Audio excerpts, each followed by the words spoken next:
Please answer with a simple yes or no. Does your bank have a policy against funding new oil and gas products? Mr. Dimon. Absolutely not, and that would be the road to hell for America. Yeah, that's fine. That's fine. Sir, you know what? Everybody that got relief from student loans has a bank account with your bank should probably take out their account and close their account. Got a little heated there. What's going on? What do you think's happening here? There's a lot to unpack here. I think that Rashida Tlaib is not used to people actually, standing up for themselves and pushing back against, her insane policies. So this was just like a moment where she just, was like, wait, what's happening? And just, had a little like temper tantrum there. But Donnie, just think for a second how radical her position is. She is literally basically browbeating these people into saying, yes, Ms. Tlaib, I will not put any money toward new oil and gas developments from this day forward. That is crazy. Like Jamie Dimon said, our economy would come to a crashing, stunning, halt in a matter of days, weeks, hours, minutes, whatever.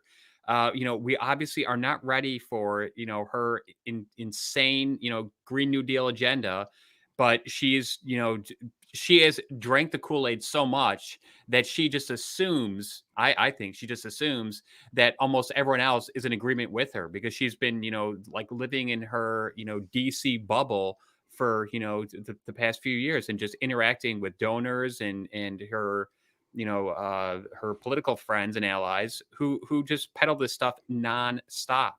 But I think that she does. I think that she does need a little dose of reality. And I'm not a big fan of Jamie Dimon by any means. I'm not a big fan of big bankers, but good for him for, giving her, a dose of reality there. Jim, I thought all these banks were embracing stakeholder capitalism, and they're all so committed to saving the planet from those pesky, reliable energy sources. Why the tension? Well, Jamie Dimon, I think I looked this up actually when this clip first went viral late last week. I think his personal wealth is at least $2 billion. You don't get that by accident. You don't inherit that money. You make that money, and you make that money by being very smart.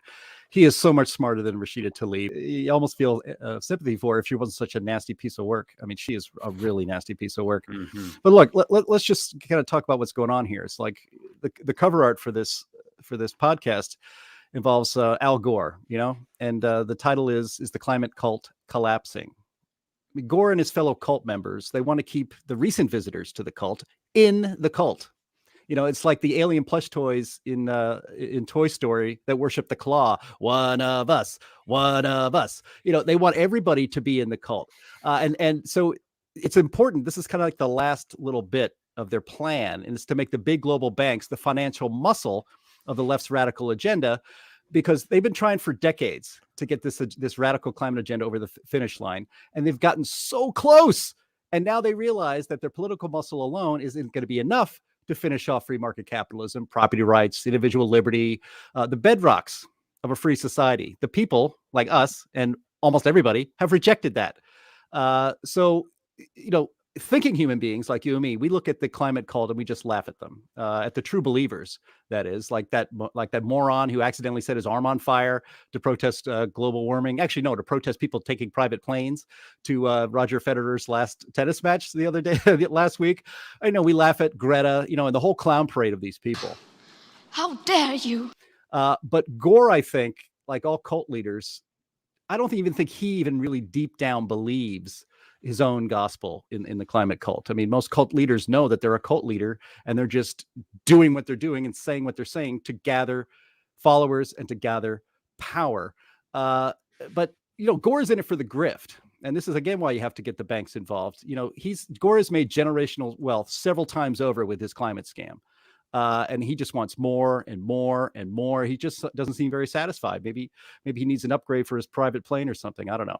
When you're talking about these hard leftists in Congress, they've embraced the global communist movement and brought it into the mainstream. They have. It's not good news, but they have glowing cover stories and Vanity Fair about the Squad and all that stuff. That's mainstreaming hard leftist socialism, really communism. But I don't even think those people like Tlaib is stupid enough to believe that we can power the modern world on sunshine and zephyrs. It's just they know that that's not possible. but they see promoting the climate cult and getting more people to believe in the climate cult as a means to their ultimate end, which is power.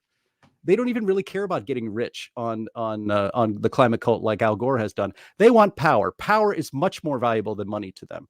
And then just one last thing. I mean, so the banks being the enforcement arm for the Democratic Party in this case, or for the climate cult and the climate cultists and all this stuff, they want to replace free market capitalism. They want to replace decisions bankers and investors would make to invest in projects, including, of course, energy projects that work and help people and create profit. They want to replace those decisions with their own decisions. They're going to take the power out of millions of people that have improved the lives for billions and take all those decisions for themselves, a very, very few people for themselves.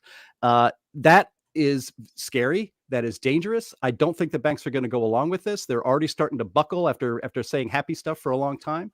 But that's what this is about. It's about the last little bit they see. They see the finish line ahead of them. We can fundamentally transform the world through the climate cult, and it's right there. I can see it. The only thing that can push us over that is forcing banks to do our will. And so we'll see if they're successful. I think it's starting to fall apart.